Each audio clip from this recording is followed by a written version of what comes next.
Good afternoon छात्रों, मैं आपका व्यवसाय शिक्षक दीपक सिंह। हाँ, देखते हैं कि जैसा हमने गेस किया था इसमें कितने नंबर आए हुए हैं पेपर 5 में। तो रंगीन टेलीविज़न का सिद्धांत, ये आपका 2 नंबर का क्वेश्चन आया हुआ है।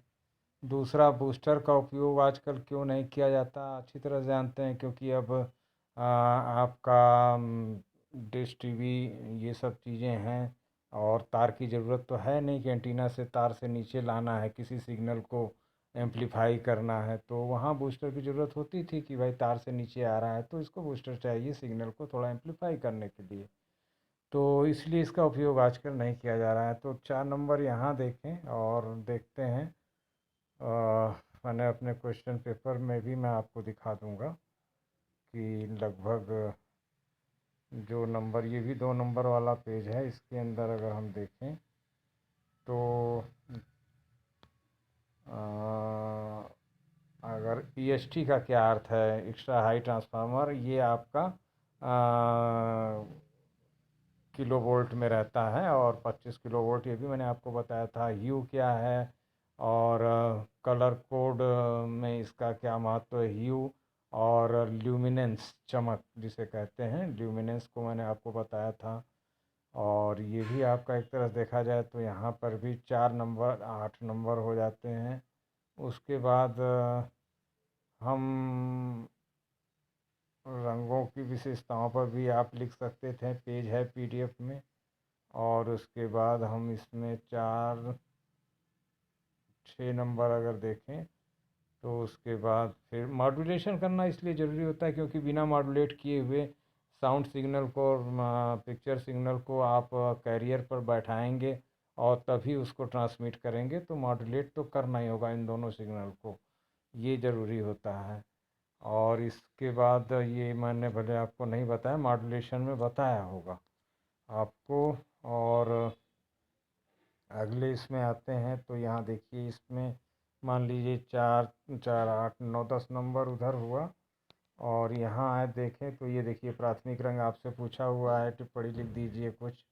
और चमक भी आपसे पूछ लिया, बताइए। ह्यू बार बार आपसे पूछ रहा है और ये चीज़ आप आराम से कल आपको मैंने बताया था, तो ये भी आपका, ये तो 8 नंबर का क्वेश्चन है और ये आराम से आप इसको कर सकते थे। और वीडियो ही सुन के तो हमको लग रहा है 18 नंबर हुआ। और उसके बाद अगर हम देखें आरएफ ट्यूनर का फिर है ट्रांसमिशन की आवश्यकता को। और उसके बाद जो अपने टॉपिक मेरे आए हैं वो मैं बताना बस चाह रहा था, बाकी तो आप जान ही रहे हैं, बाकी आपने लिखा ही होगा। मैं अपना गेस क्वेश्चन देखना चाह रहा था, देख कि क्या है इसमें। तो बाकी आपने किया ही है, खैर बढ़िया है। हम अपने गेस को चेक कर रहे थे तो 18 हो गया। और उसके बाद अब देखते हैं तो इधर से पहला पेज आ जाता है। तो इसमें 2 क्वेश्चन आ गए हैं पूरे पूरे। देखिए, टेलीविज़न की मरम्मत की दुकान के लिए आवश्यक उपकरण, वही पेचकस वगैरह आपका जो चाहिए ये आ जाएगा। यंत्र में तो दूसरा आता, लेकिन उपकरण में मैंने आपको समझाया था कि पेचकस, हथौड़ी, यही सब चीज़ें। और ऐसी जगह खोलें जहाँ पर ग्राहक ज़्यादा रहें, रख रखाव उसमें ग्रीस पानी करते रहें। ये था आपका 8 नंबर इधर। तो 18 8 हो गया आपका 26।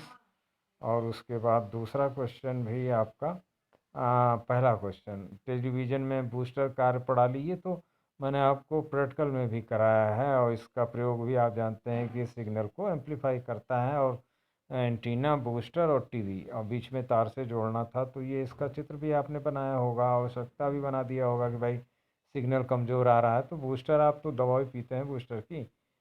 तो ये भी 8 नंबर आपका हुआ। तो 26 8 35 प्लस, 35 प्लस अगर नंबर है हमारे टॉपिक से, मैं मानता हूँ कि अगर पूरा नहीं है 35 प्लस ही है तो आप तब भी देखिए, आप मैं आपको दिखा भी देता हूँ सतीश जी के ही उसमें कि 8 नंबर का क्वेश्चन जो है आपका, यहाँ देखिए आप तो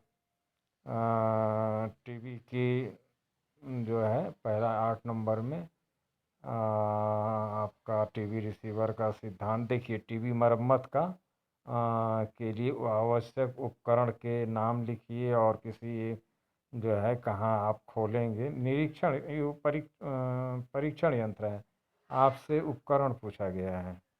तो यहाँ देखिए, यहाँ पे है आपका मरम्मत के उपकरण। टीवी का मरम्मत दुकान के बारे में आपसे यहाँ पर पूछ लिया है। उसके बाद आपसे यहाँ ईएसटी पूछा है और बूस्टर पूछा है, ल्यूमिनेंस तथा यू क्या है ये आपसे पूछा है। तो इस तरह से देखा जाए तो करीब मेरे क्वेश्चन पेपर से आपको लगभग अच्छे नंबर मिल जाएंगे। और उसके बाद एजीसी है, मोनोक्रोम। कलर कोडिंग में आप कलर थ्योरी आपसे पूछ ही दिया है, वही कि प्राथमिक रंग क्या है। और लाल पीला नीला आपने जानते ही हैं। योगात्मक ऋणात्मक मैंने आपको बताया भी था। तो फेल होने की गुंजाइश तो नहीं बनती है। और क्लियर कट अगर देखा जाए तो यहाँ से 8 त्रिक 24, 3 क्वेश्चन 8 नंबर वाले हमको मिल जाते हैं। 8 त्रिक 24 ये तीनों क्वेश्चन, तो 24 नंबर मिल गया। उसके बाद दो दो नंबर में भी हमें छोटे छोटे क्वेश्चंस मिल रहे हैं। तो वो अगर हमने लिखे तो हमें कोई इसमें आराम से 35 प्लस, जहाँ से मैं कहूँगा कि 35 प्लस आना चाहिए। और ख़राब दशा में 30 प्लस हो सकता है। अगर ये तीनों क्वेश्चन बढ़िया से कर लिया होगा बच्चों ने, थोड़ा 2 पेज लिख दिया होगा तो बड़े आराम से आ जाएगा। इसी में 24 नंबर तो यहीं आपका 20 नंबर खड़ा हो जाएगा पासिंग। और बाकी दो दो नंबर में आपने कुछ थोड़ा बहुत लिखा ही होगा। जो आप जान रहे हैं वो तो क्लियर कट है, और जो थोड़ा बहुत मान लीजिए कमज़ोर होगा तो उसमें भी एक आध नंबर ज़रूर मिलना चाहिए। प्रश्न नहीं छोड़ना चाहिए और टॉपिक के अंदर ही लिखना भी चाहिए। Many many thanks. और आपको होली की शुभकामनाओं के साथ मेरी तरफ से। और आप निश्चिंत रहें, भगवान चाहेगा तो इसमें कोई फेल नहीं होगा। और मैं गारंटी इसलिए कर लेता हूँ क्योंकि आज तक कभी ऊपर वाले की कृपा से ऐसा हुआ नहीं है। तो आगे भी ना हो, बस यही उम्मीद के साथ। और आप लोग अपनी दिशा को प्राप्त करें, क्योंकि सबकी दिशा मैंने निर्धारित कर दी है किसको कहाँ जाना है। उसके बाद भी किसी को कन्फ्यूजन है तो वो पर्सनल, ऐसा नहीं कि आप 12 पास हो गए तो हमसे नहीं मिल सकते हैं। बिल्कुल मिल सकते हैं आप। कंसल्टेंट तो मैं आपका हूँ ही, और आप मुझसे कंसल्टिंग करते रहें, कोई दिक्कत नहीं है। और मान लीजिए पेपर ख़त्म हुआ तो थोड़ा मेरा लक्स एंड आरएचए वाले वीडियोस को अगर थोड़ा प्रमोट कर सकते हैं तो प्लीज़ प्रमोट कराइए।